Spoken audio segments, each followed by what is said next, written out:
What's good, everybody? It's your boy, Reckless Ray Dinero, and we're back at it again for another episode of Portfolio Updates. But before we get into the business, first off, shout outs to the bag chasers who will be getting this Sunday, April 23rd. Hope you guys have had a good weekend. Hope you guys haven't fumbled the bag. For everybody else, you will be getting this Wednesday, April 26th.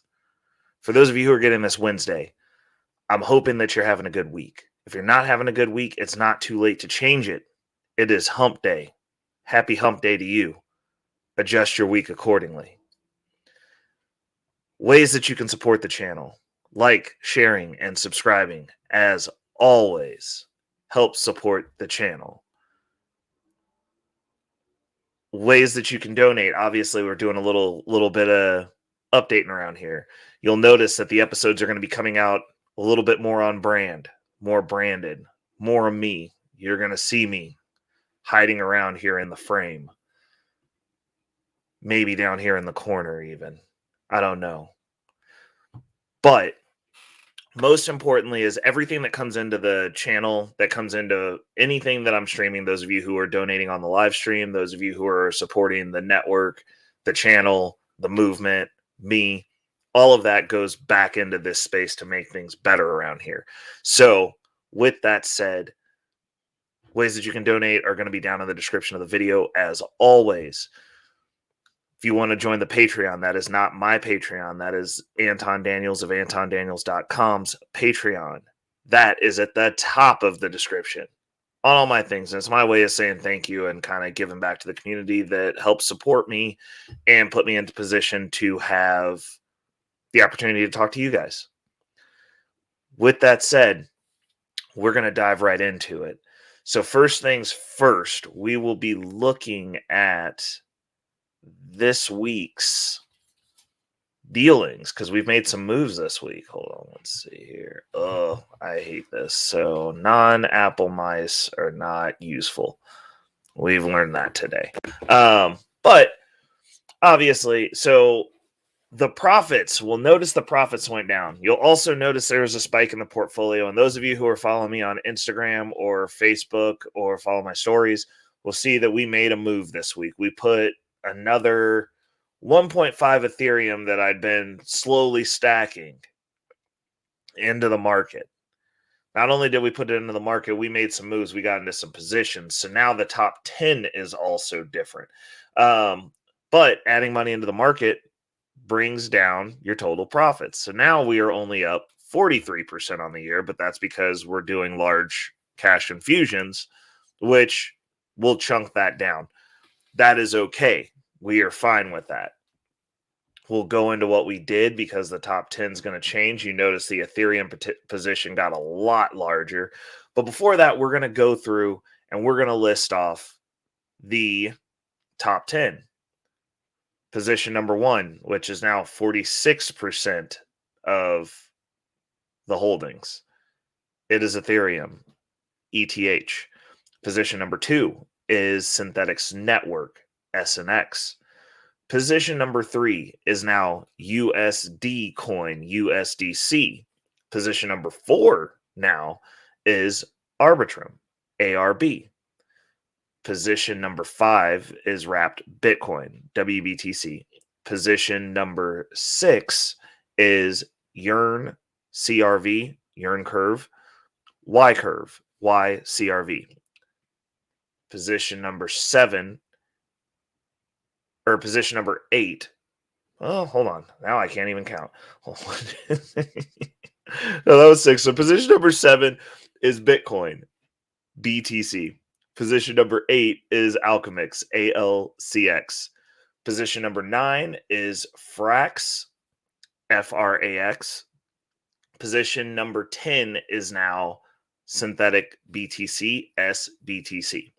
Now, reason for that being is I went ahead and deviated a little bit from my plan because originally I was going to just go straight into the market and I held back on that.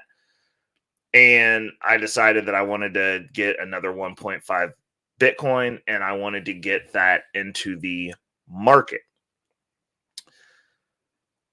The reason being, and the reason that I did this the way that I did was I wanted a more active, higher percentage yield that was not leveraged. That was just Ethereum to get into the market. So I got the 1.5 Bitcoin or 1.5 Ethereum roughly accumulated. It was like, I think it came out to be like 1.47 or something like that. And I decided to go ahead and pull the trigger since there was a pullback this week and the market went red. Obviously, I like it when the market goes red. That's the best time to buy, in my opinion. That's when I prefer to go all in, and I took it as a sign. And I went ahead and got those funds into the market. It went into a yield position, a yield farming position that is 50% Ethereum, 50% USDC coin, which means that like your profits are taken at the time of. Obviously, I have locked that position, so I won't be touching the principal of that for 6 months. I figure 6 months will be a good opportunity for me to do what I can with it. And then if need be, I can shift it over into Alchemix or stash it away in cold storage, something or the other. I give myself 6 months on that farming position to see what it does. And we will be generating income off of it that entire time. But that was the logic behind that decision. There are no real other changes. Obviously, as those funds start flowing in, you'll see some other positions growing because there's a secondary play that I'm making off of that. But we finally made some moves. Obviously, a very boring move. Went and bought more Ethereum since it pulled back to under $2,000. Obviously, still firm believer in us still being in a bear market. It is still very early, but we're starting to see the plays and the movements and how things are gonna work as we stair step our way up. It's gonna be shock and awe. Shock being, oh my goodness, I've made so much money. Awe being, oh geez, I've lost so much money or the number went down. Hence the thumbnail. Numbers goes down. Hopefully you guys weren't scared out of the market. These are the opportunities to make additional purchases from my standpoint, as I have never left the market. I've seen it do way worse things than what it did this week. But it is a taste of reality for some of you, and being new to the market, you gotta be used to that. If you look at the P&L, my P&L's over here, it's green, baby, all green. I got three that are not green, and these are dollar cost averages that I know will be green. This is just what I bought this year. You go down lower than that, it's even more green. These are the types of portfolios you want, where you have things that are carrying you so hard that it completely overshadows the not so good positions. And like, that's a happy state for me. Like, I can deal with seeing a little bit of red. Obviously, over here on the 1 hour, 24 hour, and 7 days, those tend to change. Like, there are times when those are all red. As long as my P&L isn't all red, I'm not that worried. I don't really look at too much besides the 24-hour, which lets me know if I'm buying or not, and the P&L, which is the overarching, how is my portfolio doing? And so far, I am not complaining about this portfolio at all. Like, we're doing some numbers over here. We're making some really good progress. I like the way this pie chart is starting to look. We're starting to color it up a little bit. Some of these positions are growing. I definitely like to see that. So, with that said, we are going to get on into the news, because we got a couple of interesting stories that are going on right now, and I want to dive into them. So the first one, and these are going to be quick hits. We've got Blockworks, which there's multiple different angles on this, but Russia moving forward with crypto international settlement experiments, which means that they're using their central bank. They're going to settle in crypto versus using the dollar, because obviously they're in a little tiff with the US of A. And one of the weapons that you get to use when you're the world reserve currency is the currency itself. And they're saying, we're not gonna do that. We're gonna figure out another way to make this work. as any logical person would. It's like, you're going to mess with my money. Like, don't mess with my money. So they are pivoting to crypto for that, which is going to be awesome for those of us who are in the market, because that was the whole intent. We shouldn't be able to bar people from transacting. Like, that's kind of the reason this space exists, is so that everybody has an equal shake, and it's not some big over domineering force that's telling you what you have to do, and you have to listen to them because they said you had to do it. Also, this backs up the adoption. When people talk about, oh, and I remember when I first got in the market, people would be like, oh, Bitcoin's not real, you're not going to ever be able to do anything with that. And then I bought my first property, currently saving up to get my second property. And, my financial life is looking way better than those people who are the hardcore detractors. They're still sitting around being mediocre financially, mediocre in their lives, and just mediocre all around. It kind of comes with the mindset. Like, if you constantly have a problem for every solution that's presented to you, and you're incapable or unwilling to act upon those opportunities, then you're just going to be a perpetual loser in life, and you probably are losing at just about everything. So, they're where they're at. I love it. I'm where I'm at. I love it. That's great. So that's story number one. The other thing has to do with why the market went red, and I'm hoping that you didn't get scared out by this, guys. I really am. I'm hoping that you're dollar cost averaging, and if you're in the space that I'm in, where I'm at mentally, is I not only dollar cost average, I do what I call aggressive dollar cost averaging, which means that, like, if the prices dip, I buy more. I'm going to repeat that. When the prices go down, if it's something that I'm long on that I don't think is going away, I buy more. That's how I play the game. That's how I like to have it worked out. And I can't say enough that it's like, well, they're like, well, people have asked me, like, when Bitcoin hit 30,000, and they were like, are you still buying? And I'm like, I buy every 2 weeks, regardless of the price. And I have a bare minimum that goes into the market every 2 weeks, regardless of the price. Now, when the price is down, I buy more. But what I've currently been doing, obviously, an episode or two back, I said that I wasn't going to buy unless the Bitcoin had retraced at least 1% on the 24-hour. At least I'm looking for a 1% pullback on the 24-hour, or I just save those funds until it hits that metric, then I buy. And so, fortunately, this time around, we hit a good dip.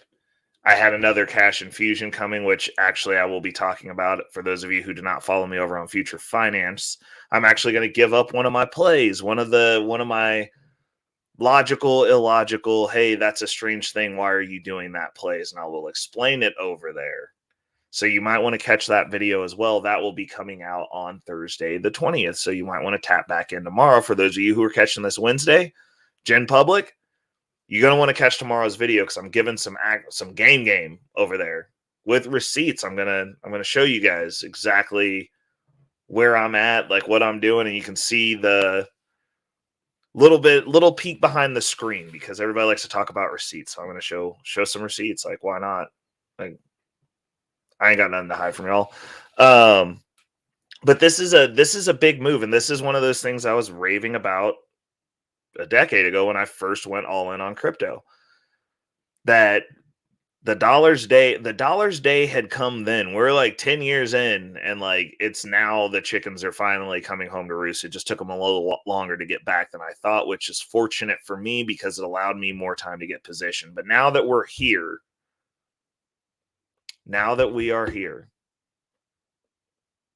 it is very pivotal, the decisions that we make now and how we decide we're going to navigate financially. And like me personally, I am firmly in on crypto. If they shut that door, I am good. If there's ever a situation where I need to go set up shop somewhere else to stream from, I am good. And that's a nice bit of security to have. to be honest. Like I am proud of myself for making that decision, and I believe that moving forward, it is going to be beneficial, regardless of how this shakes out for myself and my family. So on to the next story. So this is why one of the main reasons why the market went red, and this is an easy blurb. According to a memo filed Friday in the Southern District of New York on March 14th, the U.S. sold 9,861.1707894 of the 50,000 Bitcoin plus 0.03% it seized in the case of the hack of the Silk Road marketplace. So what that means is the government dumped basically 10,000 Bitcoin into the market to be dissolved. Now, with that said, that's probably the highest amount of Bitcoin that people have had access to in a long time. So it brought the price down temporarily. The market ate it up, and I mean, we made it down to what? Like where are we at right now? Like let's look here. Let's go down here. We're at like 27.5. People gobbled those up, and I'm just going to let you know. I hope you got some. But for those of you who don't know, there was a marketplace called Silk Road that was used for ne'er do wellers to transact online, and the means of exchange was Bitcoin. And they seized it. Like when the site got taken down, it got hacked. They finally busted down the site and they seized all the Bitcoin that was held therein. And a lot of people were using that as their wallet, which is why I always preach, do not keep your money, your Bitcoin on an exchange, not your keys, not your crypto. And they seized it, they lost it. And yeah, I mean, it is what it is. It was kind of a steal from the criminals, but then the criminal who stole from the criminals got caught, and then they seized all the Bitcoin. No one got their Bitcoin back because obviously you shouldn't have been there in the first place. Technically speaking, as far as I'm concerned, victimless crime. But the government's just been sitting on it, and they're selling it for profits. The government raked in $215.5 million after transaction fees. Yeah, government is making some money off the Bitcoin. I think that's a dumb play, but considering how broke the government is and how jacked up things are in America, I'm not surprised. I think selling off your Bitcoin, period, to me at this juncture at these prices is insane.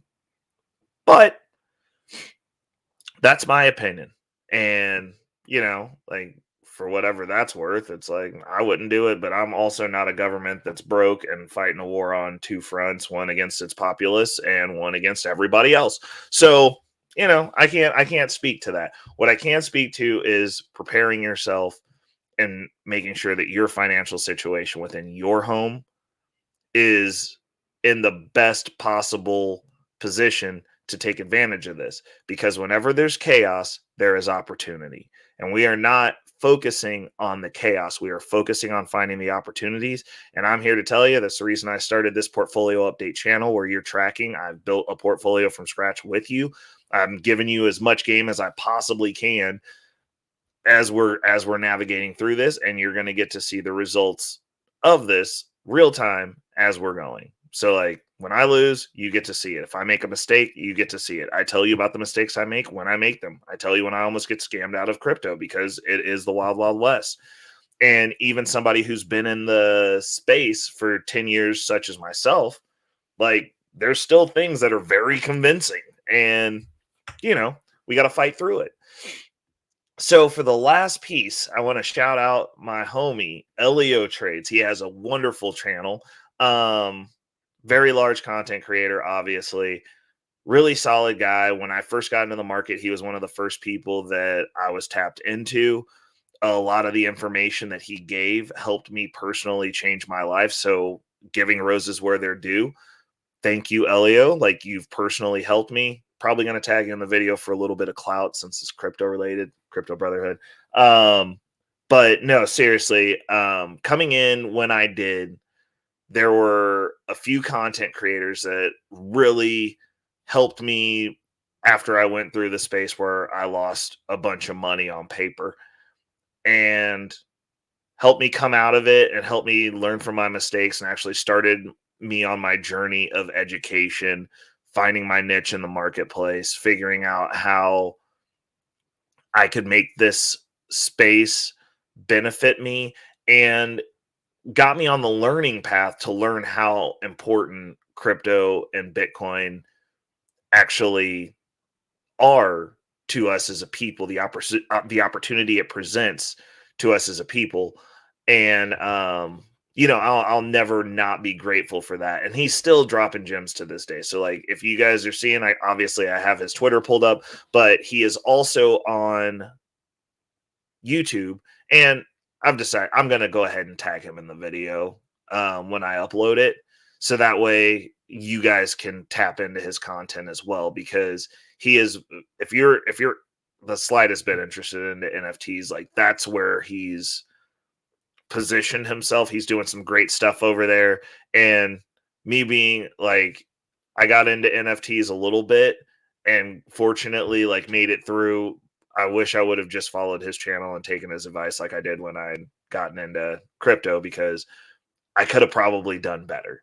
But I do follow him now, so that way I can learn, get a heads up on projects, understand about community building and the relevance of that space, because that space has a lot of potential that is completely untapped, and it's going to be awesome. And I feel like as entrenched as Elio Trades is into that space, that's probably going to be one of the key markers for alpha, as far as looking at stuff and getting your head on straight about that. And that's who, one of the people that I look to that pours into me, even though it's virtually and not directly, but virtually. Like, since I've been in crypto, Elio was already there, and he was one of the people who, you know, got my head on straight and put me on game. So we're gonna do a little breakdown of one of his tweets that was really awesome. It's called the pre-halving diet, which we are coming up. We're getting ready for the Bitcoin halving. Things are about to get crazy. That's going to be our next clearly defined, lined out bull run. That's what we're all projecting at and looking towards. And he has some really good insights on what we should be doing as far as preparing ourselves during the pre-halving and making sure we keep our heads on straight. And I thought this was a really good breakdown. So I'm gonna add my 2 cents of context in on his bullet points, but I think they're all solid. And I think they were solid enough and so important that when I saw them earlier in the week, I made a note of it that I needed to bring that back, because as I'm trying to add as much value as I possibly can to my tribe, I want you guys to be able to see and be on the same page. Like, I'm like, we're not hiding anything. There's plenty of food at the table for everybody to eat. So I want to make sure you guys get hit with as much value as possible. So here is the pre-halving diet from Elio Trades, and we're going to break it down. So exercise daily. The bull run will ruin your patterns. You got to be physical, man. You got to get active. I can't stress this enough. I already do exercise daily. I love it. It's how I start my day. I do check the prices before I go exercise, though, I'm not gonna lie. And it's probably not the best way to wake up, is waking up and immediately looking at your phone, but I have like a whole morning process where I'll get up, I'll check to see how I slept, because I have an Aura ring. If you do not, it'll change your life knowing your readiness scores. The scores do help me. They're part of my health technology that helps keep me at peak. So I know when I can get enough sleep. I know when I can, sleep in a little bit, or when I need to take a nap for lunch, like, to help keep me from throwing off. Because, like, honestly, left to my own devices, I would sleep probably like 4 hours or less a night, and I would just stay up. I would get manic, and then I get really weird and crazy. So a lot of people during the bull run, especially times like these where you can look at your prices one day and you're rich, and the next day you're poor or back to where you were, People dive 100% into just constantly checking the price. And that's not exactly healthy. That's called gambling at that point, especially if you're making decisions based on checking the price all day long. So definitely want to make sure you're exercising. You got to keep your body healthy because it also helps you process stress. And volatility is stressful no matter how you cut it. Second, point number 2, build real relationships. Bull is full of fakes/tourists. Can't express this enough. When I got into the space, the first project I got brought into, the first community I was a part of, was the EOS community. And there is a content creator who is a champion of that named Dallas, who was it was borderline. I mean, it was almost cult like, man. But one of the and like everybody was following him. He was a super, super large presence at the time. And he led us all down this rabbit hole of EOS is the only thing that's gonna be great, and we all made money, and then we were very much in the cult of we're never gonna sell, and then we all lost money, a lot of it on paper. And then Dallas just happened to disappear.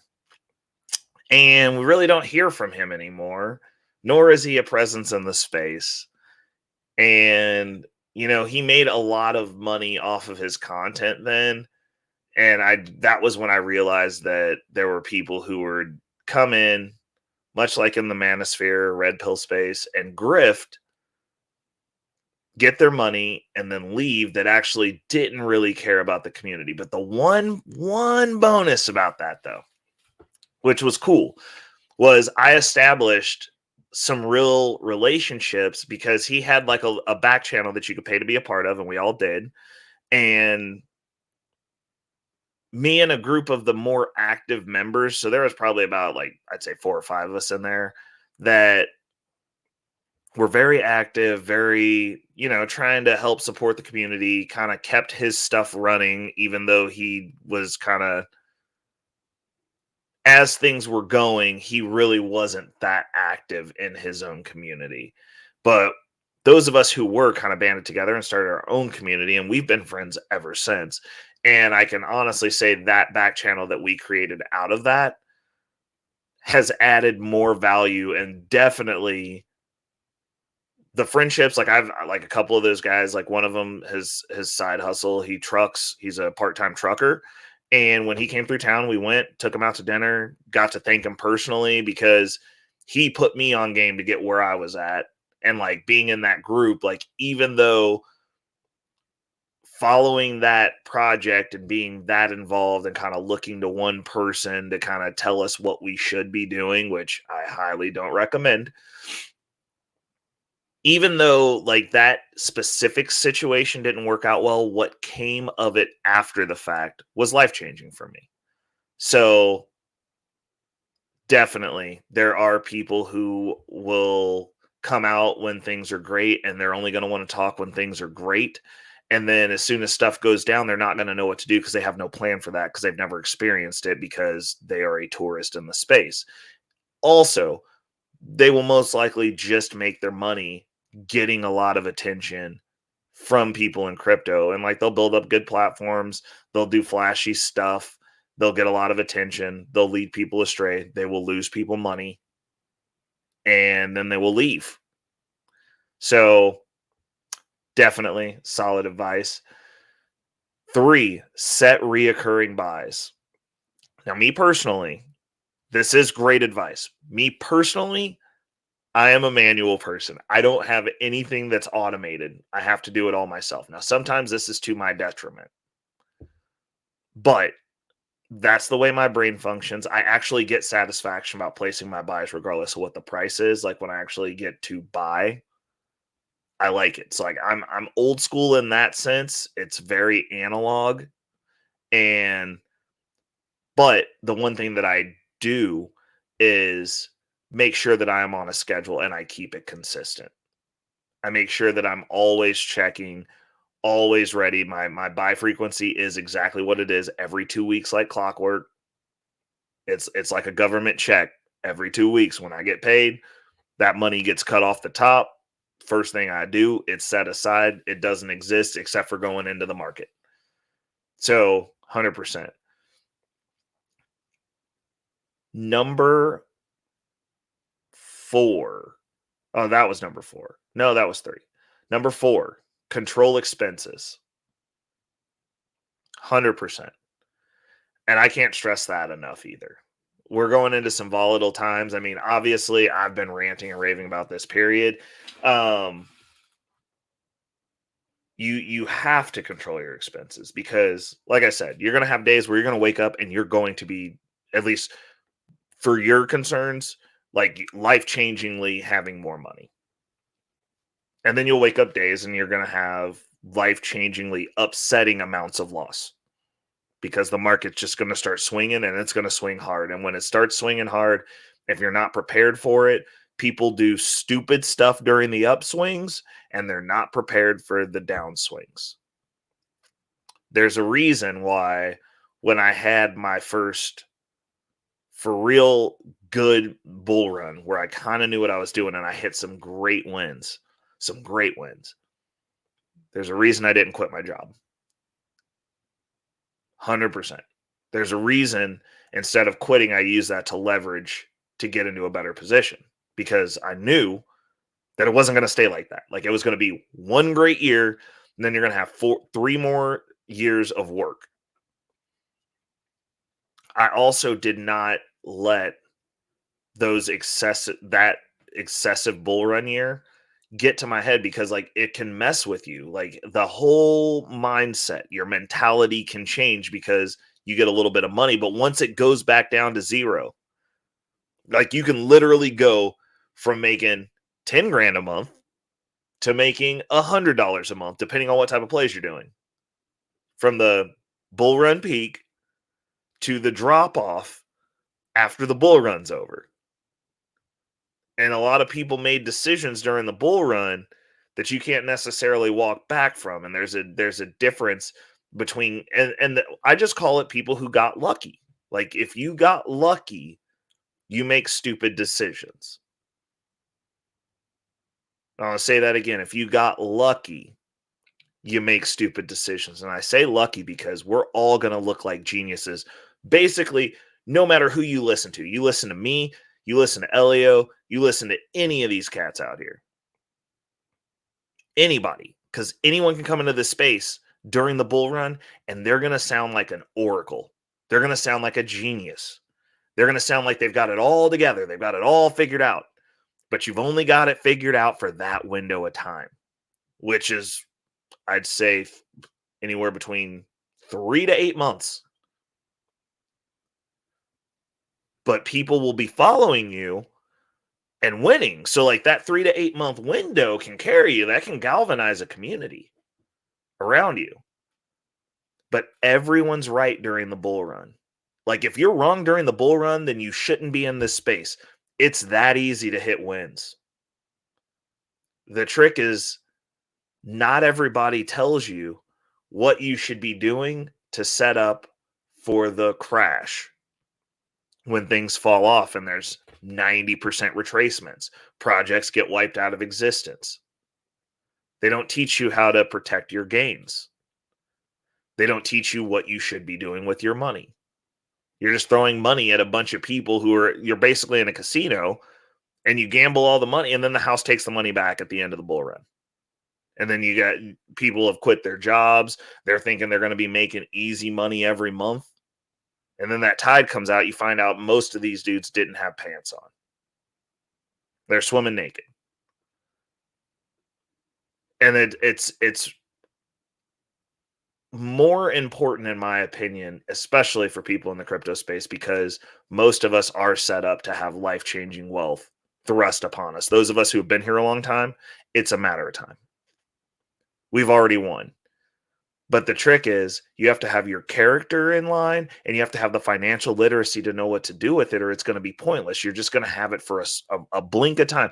As quick as you got it is as quick as it will leave you.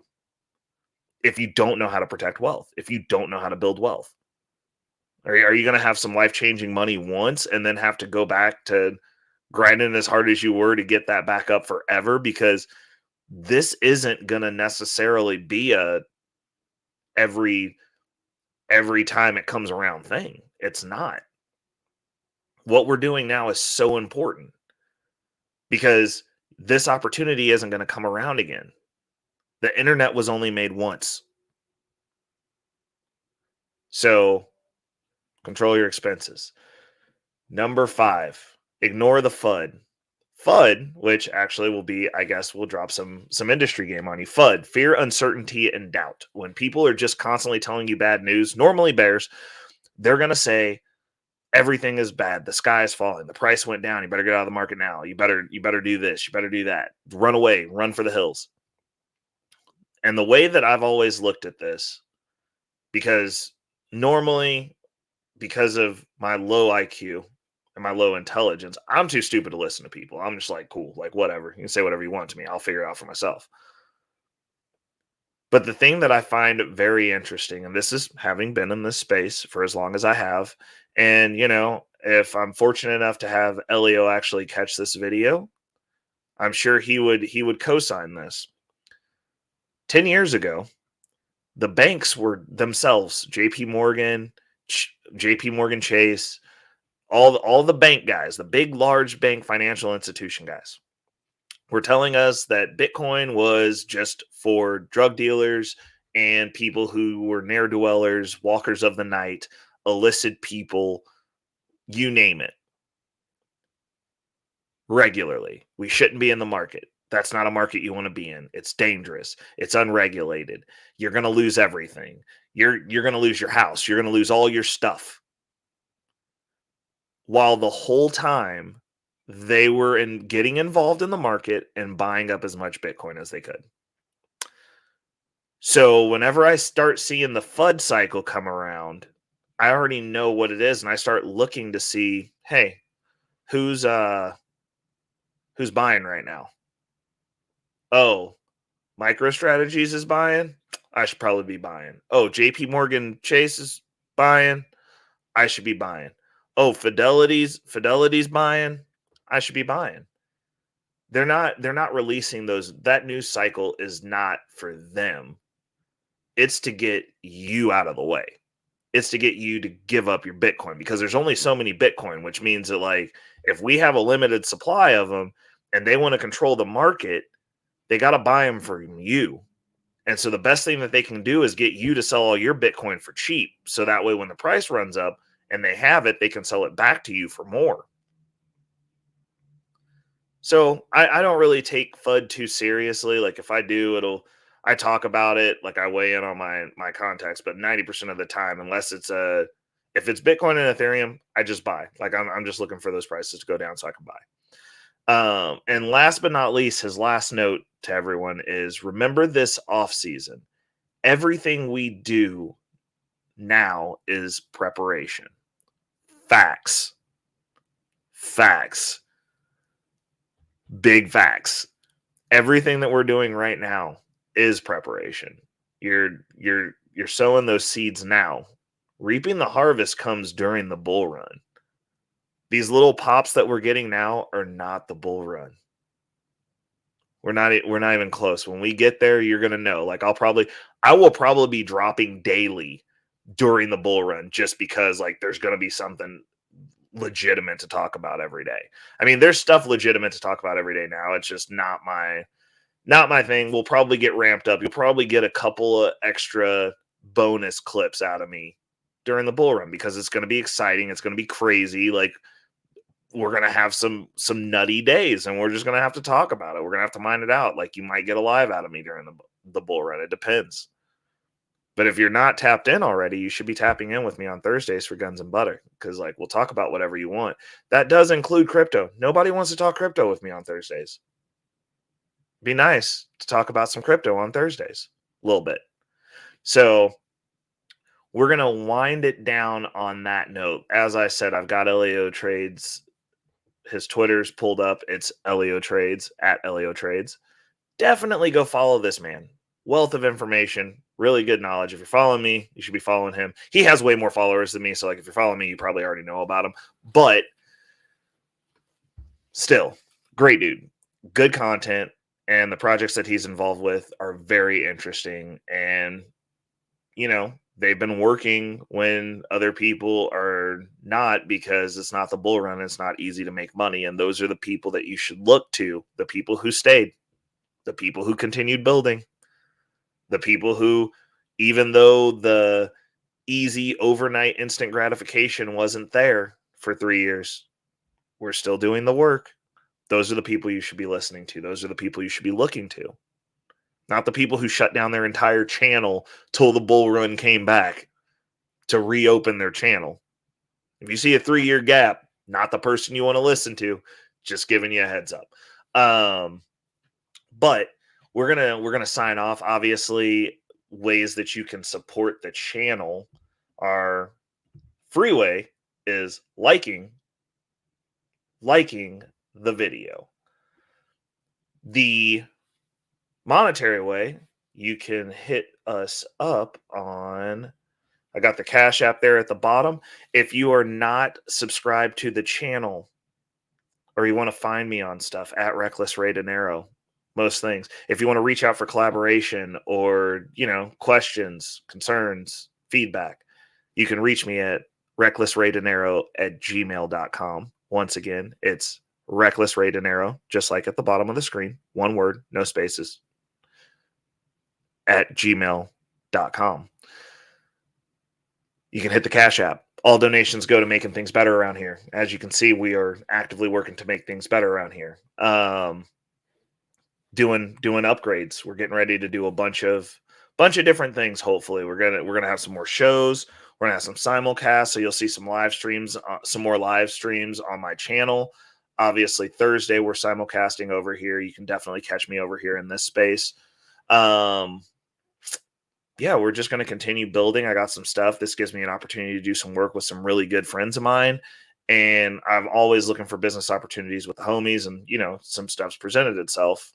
And we're going to run with it. It's cool to work with your friends. In my opinion, I know a lot of people hate that shit, but I'm not a money motivated person. I'm not greedy, and I don't enjoy always being in the foxhole by myself. Like, sometimes it's nice to be in there with somebody who knows you, and, you know, you guys can get to work and see what happens, and, you know, we get to have fun over here. So thank you so much for everybody who's tapped in. You'll notice down at the very bottom of the descriptions on all of my videos moving forward, there's going to be a consistent plug for High Value Network, which is a network that I have founded with a buddy of mine for us to put out some content to help people improve their lives. It's going to be good. We're going to have some interesting conversations over there. We're going to be doing live streams. We're going to be doing motivational clips. It's going to be fun. It's going to be a fun time over there. So definitely make sure, if you're interested in that style of content, it'll be something different for me. I will have no intent of stopping any of the stuff that I'm doing over here. We're only going to be adding to. We only move forward. And this is something that I'm consistently doing. So unless I'm out of the crypto market, there is always going to be a portfolio update over on this channel.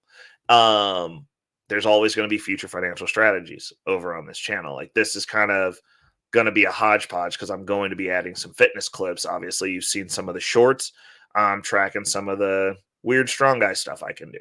And that's going to be over here too. It's going to be a hodgepodge. This is kind of a personal thing. So all my personal pet projects are over here. And yeah, we're just going to keep rocking out, but definitely tap into High Value Network, because we're going to be doing some fun stuff over there as well. A little bit different than the stuff I do over here.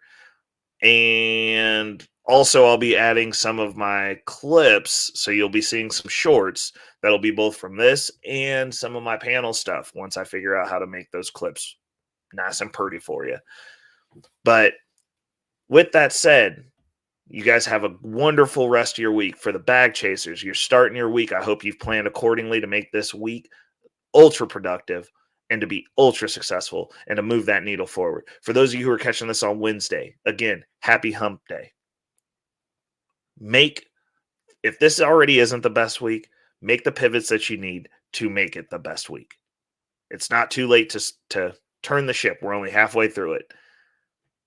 This is your boy, Reckless Ray, signing out. Peace.